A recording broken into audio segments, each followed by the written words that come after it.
তো শুভ সকাল বন্ধুরা, কেমন আছো সবাই? আশা করি সবাই ভালো আছো, সুস্থ আছো। আমরাও অনেক ভালো আছি। তো ঘুম থেকে উঠলাম, উঠে ব্রাশ করে মুখ দিয়ে চলে আসলাম একটু সামনের দিকে রোদ তাপাতে। জুইও উঠেছে, উঠে দেখো না আমার কড়াইটা নিয়ে টানাটানি করছে। ওর একটা বাজে অভ্যাস, এই যে চা পাতা হলুদ এইগুলো দিয়ে খেলা করে, ঘরের জিনিস দিয়ে। রোদটা বেশ ভালো লাগছে। শাকগুলো বাইরে রেখে দিয়েছিলাম বলে আজকে একটু তাড়াতাড়ি উঠে শাকগুলো আবার মুড়ে রেখে দিয়েছি মাদুরটা দিয়ে, না হলে রোদে শুকিয়ে যাবে। চলো এখানে একটু বসে রোদ তাপিয়ে তারপরে যাই বাড়িতে গিয়ে কাজকর্মগুলো করি। এখনো আমার বিছানা গোছানো হয়নি, বিছানাটা গোছাবো ধীরে ধীরে। আগে ঘরটা ঝাড়ু দিয়ে নেই। এদিকে টেবিল ভর্তি হয়ে আছে, জগে জল রাখি রাত্রিবেলা করে। তো এই শাড়িটা পরে বিয়ে বাড়িতে গিয়েছিলাম, শাড়িটা ওরকমই ভাঁজ করে রেখে দিয়েছি, শোকেসের মধ্যে ঢুকিয়ে রাখিনি, কারণ রোদে একটু ভালো করে শুকিয়ে তারপরে রাখবো বলে। জুয়ের পাপা আবার বকা দিচ্ছিল, বলছিল এত দামি শাড়িটা এভাবে নষ্ট করবে, বাইরে রেখে দিয়েছো শোকেসে না রেখে। আমি বললাম আগে একটু ভালো করে শুকিয়ে নিই। আর এটা তো ধোয়াই শাড়ি, শুধু সেদিন বিয়ে বাড়িতে পরে গেলাম, তো আর ধোবো না, এমনিতে রোদে শুকিয়ে রেখে দেবো। তো যাই হোক, এদিকে এই যে গ্যাস দেওয়া হয়েছিল, গ্যাসটা বাইরে আছে, শোকেসে ভরে রেখে দিলাম। আর চারিদিকে এত জামা কাপড় হয়েছে, এই যে চেয়ারের জামা কাপড়গুলো সব ভাঁজ করে রেখে দিয়ে শুকেছে, আবার দেখো ভরে থাকে। ও আবার বকাও দিচ্ছিল, বলছিল এত জামা কাপড় হয়েছে, এগুলো একটু সরানোর ব্যবস্থা করো, একদম ভালো লাগে না। 2 চেয়ার ভর্তি হয়ে গিয়েছে, প্রথমে তো 1 চেয়ারেই ভর্তি ছিল, একটা টেনে বের করতে গেলে সবগুলোই পড়ে যায়। জুই এখনো ঘুম থেকে উঠিনি, ওকে বলছি যে ডাকো, ডেকে তুলো। কত সকালবেলা থেকে ডাকতে শুরু করে দেয়, সেই 9টার আগে একদম উঠতে চায় না। জানি না কেন এত এরকম হয়েছে, হয়তো বা শরীরটার জন্য। ধ্যান আমরা আবার প্রচুর পরিমাণে রাখি, কিন্তু ওই মাঝে মধ্যে শরীরটাই এরকম মানে তাড়াতাড়ি অসুস্থ হয়ে পড়ে। জুয়ের খাবার নিয়ে তোমরা অনেকেই বলো না যে দেই না ওকে, এরকমটা কিছু না। দেখো সব কিছুই হচ্ছে পরিস্থিতির উপর। এই কিছুদিন আগে আমার পেমেন্ট ঢুকেনি, তো তখন হাত একদম ফাঁকা ছিল, তখন ওকে ফল তারপরে এই সেই কি করে কিনে খাওয়াবো। আমি জুয়ের জন্য বানাবো গোলা রুটি। আর এখানে দেখো আটাটা গুলিয়ে নিয়েছি ঠান্ডা জল দিয়ে, একটু সামান্য লবণ দিয়ে, একটু কাঁচা লঙ্কা দিয়েছি, আর এখানে একটু ধনে পাতা আর ওই খুঁড়িয়া শাকগুলো একটু দিয়েছি ধুয়ে ঠুয়ে কুচি কুচি করে কেটে। চলো গোলা রুটিটা বানিয়ে নিই, গাজর থাকলে ভালো হতো। আর তারপরে হচ্ছে ওর কাশি ছিল। তোমরা যাই বলো যে ডিম দুধ খাওয়া যায় কাশিতে, কোন ডাক্তার বলে যে খাওয়া যায় না, কিন্তু মায়ের মন তো, যেটা একবার মনে ঢুকে যায় না, সেটা মানে কি বলবো, পরে ওই জিনিসটা খাওয়ালে পরে মনটা খুঁতখুত করে। আর সত্যিতেই আমি দেখেছি যে দুধ খাওয়ালে কাশিটা বেড়ে যায় ওর। আর কি বলো তো, তোমরা যেমন সবাই বলছো, বড়রা হয়তো বলছো যে ডিম দুধটা দাও, কাশি হলেও খাওয়ানো যায়, কোনো ব্যাপার না। তোমাদের কথা যেমন রাখা উচিত, তোমরা বলছো যে আমাদের কথা রাখো না, সেরকম কিন্তু আমাদের বাড়ির বড়রাও সবাই বলেছে যে কাশি হলে ডিম দুধ না খাওয়াতে, না দিতে, অনেকেই বলেছে। এবার তাদের কথাও শোনা উচিত, কিন্তু সব থেকে বড় কথা হলো আমি যে ডাক্তার দেখিয়েছি সেই ডাক্তারই বলেছে, কতবার বলবো আমি তোমাদেরকে, যে সেই ডাক্তার বলেছে যখন কাশি হবে তখন ডিম দুধটা না দিতে, তাছাড়া কাশি কমে গেলে দিতে। আর ফলটাও তখন হচ্ছে না দিতে, কিন্তু কাশিটা কমার সাথে সাথে প্রতিদিন একটা করে ফল দিতে বলেছে, আর তারপরে ডিমও খাওয়াইতে বলেছে, মাছ মাংস খাওয়াইতে বলেছে, দুধও খাওয়াইতে বলেছে। এবারে তোমরা তো জানো কাশিটা ওর প্রায় সময়ই থাকে, তো কি করে আমি সেই অবস্থায় দেই। আর গরুর দুধটা হচ্ছে আমাদের বাড়ির যে গরু ছিল সেই গরুর দুধ এখন আর হয় না বেশি একটা, কারণ বাছুরটা অনেক বড় হয়ে গিয়েছে। আর বাজারে যে কেনা দুধগুলো থাকে সেইগুলোতে জল দেওয়া থাকে, তারপরেও খাওয়ানো যায়, কিন্তু গরুর দুধে যে আটা থাকে এটা গ্রামে সবাই বলে যে ওই দুধটা গাঢ় থাকে গরুর দুধটা, তার জন্য আর কি কাশিটা বেড়ে যায়। আমি নিজে খাওয়াই দেখেছি ওকে, যখন ওর কাশি ছিল আমি আগে জানতাম না, আগে তাও ওকে গরুর দুধটা দিয়ে যেতাম, খাওয়াইতাম, কিন্তু তখন দেখি কাশিটা আরও বেড়ে যায়, কফটা মানে বেশি হয়, শ্বাসকষ্টটা বেশি হয়। তারপরে এখন যেহেতু কাশিটা কমে গিয়েছে, এই কানের ডাক্তার দেখানোর পর কাশিরও ওষুধ দিয়েছিল, কিন্তু তো ভালো ওষুধই দিয়েছিল, সেটা খাওয়ার পরেই কিন্তু একদম কমে গিয়েছে। তারপরে কিন্তু আমরা ফলও দিয়েছিলাম, কিন্তু সেটা ভিডিও করিনি, হয়তো অতটা ধ্যান ছিল না, কারণ এই 2 দিন এত তাড়াহুড়া ওকে ডাক্তার দেখাতে নিয়ে যাওয়া, এসে তারপরে বাড়ির কাজগুলো করা, এতটা মাথায় ছিল না। আবার নিয়ে আসবো, কিন্তু কি বলতো, একসাথে তো এতগুলো নিয়ে আসতে পারি না, তাই অল্প করেই নিয়ে আসি, আর বেশি একসাথে নিয়ে আসলে নষ্ট হয়ে যায়। এই যে বলো না শুধু ডালিয়া ডালিয়া, আসলে ডালিয়াটা ও খায় সকালবেলা করে, ডালিয়াটা খেলেই একমাত্র ওর পেট ভরা থাকে অনেকক্ষণ পর্যন্ত। আর ভাত যদি সকালবেলা বানিয়ে দিই 2-1 গ্লাস খেয়ে আর খেতে চাবে না। আর অন্য কিছু মাঝে মধ্যে এই তো সেলাচ, তারপর চিড়া তো দেই মাঝে মধ্যে, ম্যাগিটাও মাঝে মধ্যে বানিয়ে দিই, গোলা রুটিটাও বানিয়ে দিই। তোমরা যে বলো না ডালিয়াতে কি আছে, ডালিয়াটা খেলে কি শুধুমাত্র ডালিয়া খেলে কি শরীর ঠিক থাকে? আমি দেখেছি আমার বড় ননাসের হচ্ছে দুটো বাচ্চাকে সেই ছোট থেকে সেই বড় পর্যন্ত, মানে জুয়ের থেকে একটু বড় হয়েছে তখন পর্যন্ত, এখনও পর্যন্ত প্রতিটা দিন ঘি দিয়ে ডালিয়া খাওয়ায়। তোমরাও দেখেছো হয়তো গিনি আর গুলু। তো ওদের কিন্তু ডালিয়াটা আমি কিন্তু ওই দিদির কাছ থেকেই শিখেছি ডালিয়াটা খাওয়ানো। তো বেশ ভালো, অনেক কাজে দেয়, শরীর ভালো থাকে, মানে একদম বাচ্চারা কি বলবো টেস্ট নিয়ে খেতে পারে। তো আমি যতদূর জানি যে ডালিয়াটা খাওয়ানো ভালোই, যতটা সম্ভব ততটা কিন্তু চেষ্টা করি। এর থেকে বেশি আর কি করব বলো? আমাদের তো ইউটিউবের টাকার উপর ভরসা করে সংসারটা চলতেছে, তারপরে আবার সংসারের খরচ থাকে অনেক ধরনের, সেগুলো অনেকবার বলেছি আমি। কত ধরনের সংসারের খরচ থাকে, যারা সংসারটা চালায় তারাই বোঝে একমাত্র। তারপরে আবার আমি ঘরের কাজে নেমেছি, একটু হলেও তো আমাকে ঘরের কাজটা মানে করতে হবে, মাসে মাসে একটু করে হলেও এগিয়ে নিয়ে যেতে হবে। আর ঘরটাও তো দিচ্ছি, যাতে তোমরা হয়তো বুঝতে পারো না আমাদের এই কুড়ে ঘর দিয়ে কিভাবে কি পরিমাণ যে এখন বর্তমানে ঠান্ডা ঢুকছে রাত্রিবেলা করে, যেহেতু সামনের ঘরটা এখন নেই, ভাঙা হয়েছে, ফাঁকা হয়েছে সামনের জায়গাটা। তো আমি যে কত চেষ্টা করছি, সংসার চালানোর যে এক একটা দিনের কত যে খরচ থাকে, তাই শুধু একদিক দিকেই সব খরচ করলে হয় না, একটু ভেবে চিন্তে চলতে হয়। জানি যে তোমরা অনেকেই ভালোর জন্য বলো, সব কিছুই ভালোর জন্য বলো, জুইয়ের ভালোর জন্য বলো, আমাদের ভালোর জন্য বলো, কিন্তু আমাকে তো অনেক দিক থেকে ভেবে চিন্তে চলতে হয়, তাই না? তারপরেও যতটা পারি চেষ্টা করে যাই। কালকের ভিডিওতে একটা কমেন্ট এসেছিল যে একঘেয়েমি, প্রতিদিন কাজ বাস, ওই একই জিনিস প্রতিদিন। কি করবো বলো, আমার লাইফটাই এরকম, প্রতিদিন একই জিনিস, একই কাজ, একই, মানে কি বলবো, প্রত্যেক দিন চেঞ্জ করতে পারি না। আর আমি সবসময় এরকম নর্মাল লাইফস্টাইলই থাকতে পছন্দ করি, আমার লাইফটাই এরকম, তাতেই আমি ভীষণ খুশি। কিন্তু কি বলো তো, জানি যে ভিডিও যেহেতু করি একটু চেঞ্জ করা দরকার, কিন্তু আমার পক্ষে সম্ভব হয়ে ওঠে না। ওই আর কি, সময়ের সাথে সাথে যতটুকু পরিবর্তন হয় ততটুকু হয়। প্রতিটা দিন জীবনে অনেক কিছু ঝড় বয়ে যায়, কিন্তু সেইগুলো আমি তোমাদের সাথে শেয়ার করি না। সেইগুলো যদি শেয়ার করি তাহলে হয়তো তোমরা ভিডিওগুলো একটু অন্যরকম টাইপের দেখতে পারবে, কারণ সবাই তো নেগেটিভিটিটাই খুঁজে, আর হচ্ছে আর পার্সোনাল লাইফের অশান্তি, ঝগড়া, কার সাথে কি হইলো না হইলো, সেইগুলো শুনতেও অনেকেই ইন্টারেস্ট থাকে, কিন্তু সেইগুলো বলতে গেলেই এরকম কমেন্ট আসবে না যে হয়তো তোমার ভিডিওটা প্রত্যেক দিন একই টাইপের হয়ে যাচ্ছে, সেইগুলো তখন মানুষ মন দিয়ে শোনে। আর বিশ্বাস করো আমি না চুপ থাকতেই পছন্দ করি, তাই চুপ করেই থাকি সব সময়। কারণ আমি কখনোই চাই না আমার জীবনের পার্সোনাল কষ্টগুলো বলতে গিয়ে মানুষকে নিয়ে টানাটানি করা হোক, বা পাড়ার কাউকে নিয়ে কোনো টানাটানি করা হোক। তাই চেষ্টা করবো সবসময় চুপ থাকার, ঠিক আছে? কিন্তু আমার না যখন একদম ধৈর্যের একদম সীমা ছাড়িয়ে যায়, যখন ধৈর্যের বাঁধ ভেঙে যায়, তখনই জাস্ট কিছু কিছু বলি। কিন্তু হ্যাঁ, একবার যদি মুখ খুলি তাহলে সব সত্য কথাই বেরিয়ে আসে মুখ থেকে, আর সব বলতেই থাকি। আর আমার প্রথম থেকে হচ্ছে একটাই কথা, আমার নামে আড়ালে মানুষ হাজারটা কথা বলুক, হাজারটা নিন্দা করুক, হাজারবার সমালোচনা করুক, আমি সেটা দেখতেও যাব না, শুনতেও যাব না। যদি কথাগুলো কানে আসেও, আমি এক কান দিয়ে শুনবো আর এক কান দিয়ে বের করে দেব। যেদিন আমাকে সামনে এসে কেউ বলবে যে এই সেই দিন আমি চুপ থাকবো না, সেদিন সবগুলোরই উত্তর দেব। বাট আমার নামে আড়ালে কে কী বললো আমি কোনো গুরুত্ব দেই না। যাই হোক, এদিকে আমার বিছানা ঝাড়া কমপ্লিট।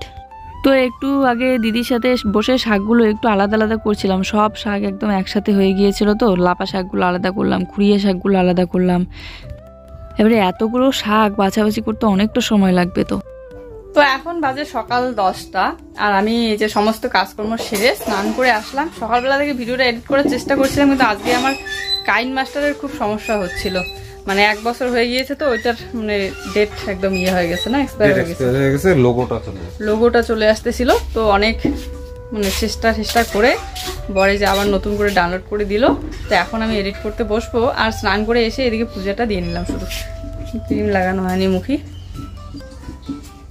পূজা দিয়ে নিলাম। তো এখন বাজে প্রায় 1টার কাছাকাছি। এই যে ভাত বসিয়ে দিলাম, আর সবারই রান্না কমপ্লিট, ভাত রান্না, শুধু আমারই রান্না বাকি আছে। তো এই যে আমাদের জন্য চালটা বসিয়ে দিলাম। আর কি বলো তো, শাক তো কালকে দেখলেই তোমরা কতগুলো নিয়ে আসলাম, তারপর দিদি আবার কতগুলো দিয়ে গেল শাক, তো অনেক শাক। আর আমরা যেগুলো নিয়ে আসলাম খুঁড়িয়া শাক, তারপরে আরও অনেক ধরনের লাপা শাক, তো সব মিলিয়ে আমি ভাবলাম এত রকমের শাক, তো সবাই মিলে যদি একটা শাকের রেসিপি খাওয়া যায়, শাকে যা যা রেসিপি হয় আর কি, তারপরে শীতল দিয়েছিল বাবা, শীতলটা আছে।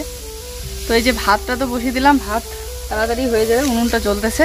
আর দিদিকে এদিকে শাক বাছতে লাগি, এই যে শাক বাছতেছে, লাউ শাক, তারপরে লাফা শাক, খুঁড়িয়া শাক, ধরনের শাক। শীতলের ছ্যাঁকা হবে। তো লাউ আছে, এই যে লাউ নিয়ে আসলো দিদি একটা, আর কালকে একটা দিয়েছিল ওটাও আছে। আমি অ্যাকচুয়ালি ভাবলাম যে লাউ দিয়ে হচ্ছে কি বলে মাছের মাথা দিয়ে করব লাউ, কিন্তু এত দেরিতে দোকান মনে হয় বন্ধ করে দিয়েছে। আর এইরকমই শাক ঠাক এগুলোই। চলো আর একটা লাউ নিয়ে আসি।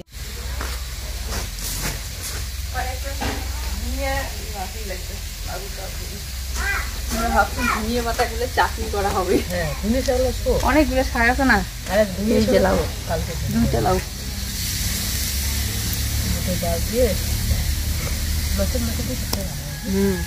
জিয়ের বাবা অনেক সুন্দর বানায়। এই যে আমাদের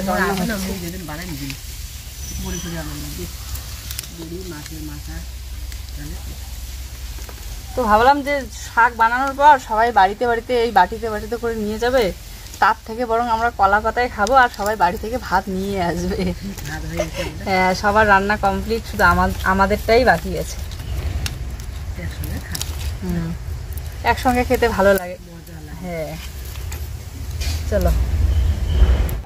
তো মাছের মাথা নিয়ে আসারও প্ল্যান ছিল না, যেহেতু লাউটা বানাবোই। তো ভাবলাম যে মাছের মাথা নিয়ে আসলে ভালো হয়। তো মাছের মাথাটা আমি নিয়ে আসিনি, দিদি মানে ফুচকা গিয়ে আর কি নিয়ে আসলো বাজারে গিয়ে।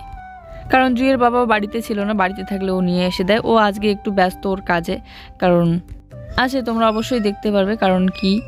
তো আজকে কিন্তু এটা কোনো পিকনিক নয়, পিকনিকের মতোই। আমাদের যায় এত মিল দেখে তোমরা হয়তো ভাবো যে এত মিল কেন, আমি সবাইকে কেন এত ডাকছি, সবাই মিলে কেন একসাথে সারাক্ষণ ঘুরে বেড়াই। চলো আজ আমি আমার কিছু কথা তোমাদেরকে শেয়ার করি। দেখো, আমি প্রথম থেকেই ছিলাম এরকম যে আমাকে কেউ যদি একটু ভালোবাসা দেয়, আমি চেষ্টা করি তাকে দ্বিগুণ তিনগুণ ভালোবাসা দেওয়ার। আর এটা শুধুমাত্র জায়দের ক্ষেত্রে না, এটা আমি সবার ক্ষেত্রেই করি। সেটা যদি এক অচেনা মানুষ এসে বা কোনো ভিউয়ার্স এসে যদি আমাকে ভালোবাসা দেয়, আমিও চেষ্টা করব তাকে বা তাদেরকে দ্বিগুণ তিনগুণ ভালোবাসা ফিরিয়ে দেওয়ার। সবসময় চেষ্টা করি সম্পর্ক টিকিয়ে রাখার, সবাইকে সাথে নিয়ে মিলেমিশে চলার। এবারে সবাইকে সাথে নিয়ে চলতে গেলে যদি কেউ আমাকে অ্যাভয়েড করে, আমিও অবশ্যই তাকে অ্যাভয়েড করব। এবার সবাই যদি আমাকে ভালোবাসে, তাহলে আমিও অবশ্যই চেষ্টা করব সবাইকে নিয়ে আঁকড়ে সাথে চলার। আমি কি জানো তো, আমি হচ্ছি সবসময় ভালোবাসার কাঙাল। কারণটা তোমরাও জানো, কারণ আমি বাবার বাড়িতে যেতে পারি না। মেয়েবেলা থেকেই আমি এরকমটা ছিলাম, মানে কেউ ভালোবাসা দিলে আমি সবসময় চেষ্টা করি তাকে বেশি পরিমাণে ভালোবাসা দেওয়ার।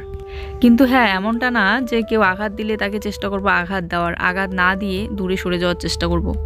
আমার দুঃখ হলে আমি কখনোই বাড়িতে যেতে পারি না। আমার দুঃখ হলে আমি শেয়ার করার জন্য একমাত্র পাই আমার বরকে, আমার জায়েদেরকে। কিন্তু জানি না কে কিভাবে নেয় ব্যাপারগুলো যদি আমি আমার কোনো কষ্ট শেয়ার করি, আর একমাত্র এই ইউটিউব চ্যানেলে। এবার এতদিন ধরে যেহেতু ভিডিও করি, একটা অভিজ্ঞতা তো আছে। এই যে আমি এত কিছু বললাম মনের কথাগুলো, এটাতে তোমরা অনেকেই কমেন্ট করবে যে আমি কাকে উদ্দেশ্য করে বলছি বা কাউকে উদ্দেশ্য করে বলছি। তার আগেই আমি তোমাদেরকে রিপ্লাইটা দিয়ে দিই, আমি কাউকে উদ্দেশ্য করে বলিনি, আমি শুধুমাত্র আমার মনের কথাগুলোই বলেছি। তাই শুধুমাত্র তোমরা অযথা নেগেটিভভাবে নিবে না কোনো কথাকেই, পজিটিভভাবে নাও, তাহলে দেখবে ভালোভাবেই ভাবতে পারবে। সবাইকে বলছি না, কারণ কিছু ভিউয়ার্স আছে যারা পজিটিভভাবে নেয়, আবার কিছু ভিউয়ার্স আছে যারা ই করে সব কথাকে তুমি যতই ভালোভাবে বলো নেগেটিভভাবেই নেয়। রান্না চলছিল, তো আমি এদিকে চলে আসলাম শাক ধুইতে। আর শাকগুলো ভালো করে না ধুলেও হবে না, খুব বালি থাকে শাকের মধ্যে। আর এই শাক ধোয়ার ঝুড়িটা না সবাই খুব পছন্দ করে। আজকে কাকিমা এসেও বলছিল যে এই ঝুড়িটা কোথা থেকে নিয়েছো, খুব সুন্দর তো ঝুড়িটা। আর বড় দিদি চলে গেল বাড়িতে দাদাকে খাবার বেড়ে দিতে, আর পমিরমা দিদি গেল হচ্ছে কেউ একজন ডাকলো, তো সেখানে গেল। তো এই যে শাকটা ধুয়ে নিলাম, লাউয়ের তরকারিটা হয়ে গিয়েছে। এখন শাকটা হলে আর এটা কি ছ্যাঁকা করবে আর তেলকা। তো দিদিকে এক ধরনের শাক বানাতে দিয়ে আমি এদিকে আর এক ধরনের শাক ধুইতে গিয়েছি।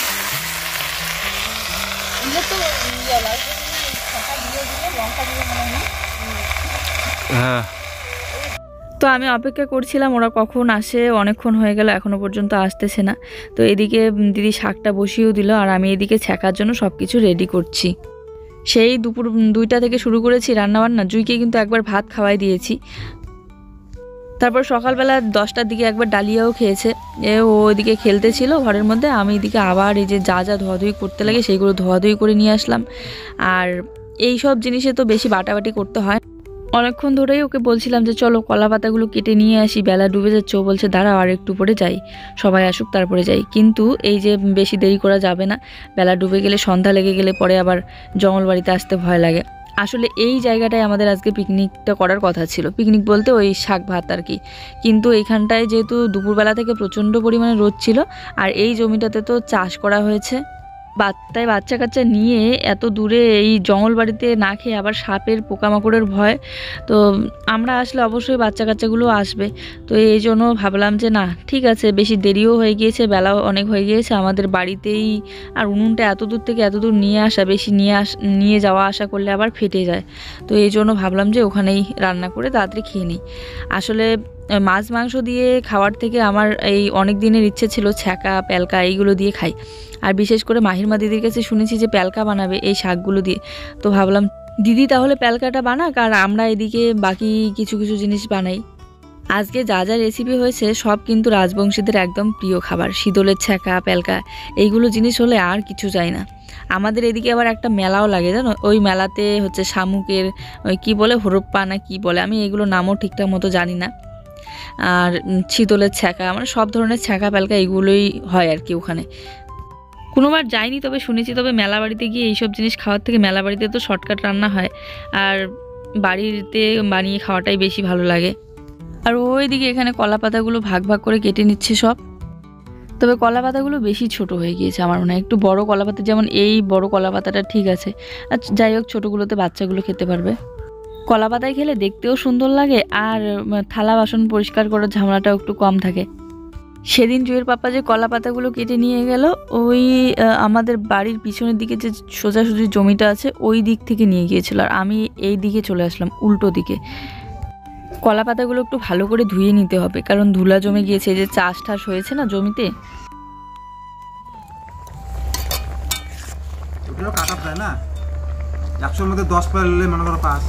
তো এখানে হচ্ছে আমাদের প্যালকা, এটাকে প্যালকা বলে অ্যাকচুয়ালি, এটাকে ছ্যাঁকা বলে না। ছ্যাঁকা হবে, শীতলের ছ্যাঁকা। জানি না কতক্ষণ আর রান্না চলবে, এমনিতে তো বিকেলবেলা হয়ে গিয়েছে। এটাকে অ্যাকচুয়ালি ঘুটনি দিয়ে ঘেটেও দেওয়া যায়, আবার এরকমও রাখা যায়। প্যালকা জিনিসটা একটু পিছলা টাইপের হয়, তবে আমার প্রথম থেকে প্যালকাটা খুব বেশি ভালো লাগে ছ্যাঁকার থেকে। ছ্যাঁকাটাও খাই, তবে মোটামুটি বেশি একটা না। তবে প্যালকা হলে না আর অন্য কিছু সবজি লাগবে। এখানে হচ্ছে শীতলের ছ্যাঁকা। শীতলটাকে প্রথমে তেলের মধ্যে একটু কালো জিরে ফোড়ন দিয়ে শীতলটা দিয়ে, আমি তো বানাতে পারি না, দিদি বানাচ্ছে। তো হ্যাঁ ডানটা হয়, ওই ডানটা খাওয়া যায় না, ডানটা দিয়ে দিই। শীতলের ছ্যাঁকার ডানটা ভালো লাগে না। হ্যাঁ শীতলটা গেলে পাতায় বেশি হয়ে গেল না, হবি রে ইয়ে করবো না, হবি গেলে দেখিস না। হয়েছে শাক, এখানে শাক মিচেলি শাক, আর এখানে হয়েছে লাউয়ের তরকারি। এরকম করে ঘাটিয়ে খেলে ভালো লাগে। হ্যাঁ, আর লাউয়ের তরকারি যদি একটু ধনে পাতা দেওয়া যায়। এইটা হচ্ছে ছ্যাঁকা শীতলের, কি সুন্দর দেখো, সেই সুন্দর সেন্ট উঠে গিয়েছে।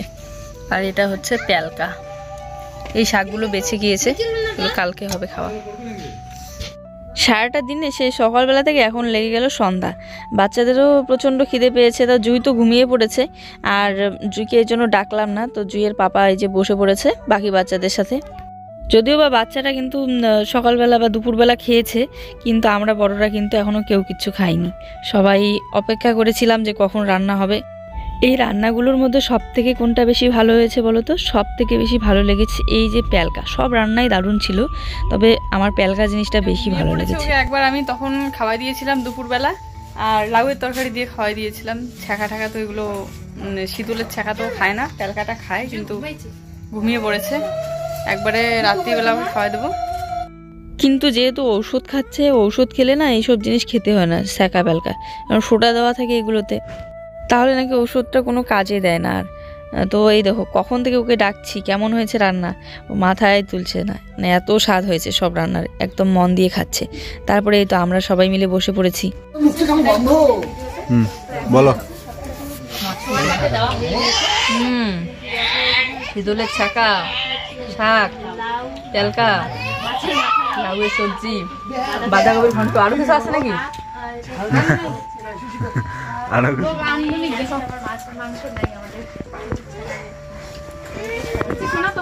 চোখ ঠোক উপরে তুলতেছে কেন?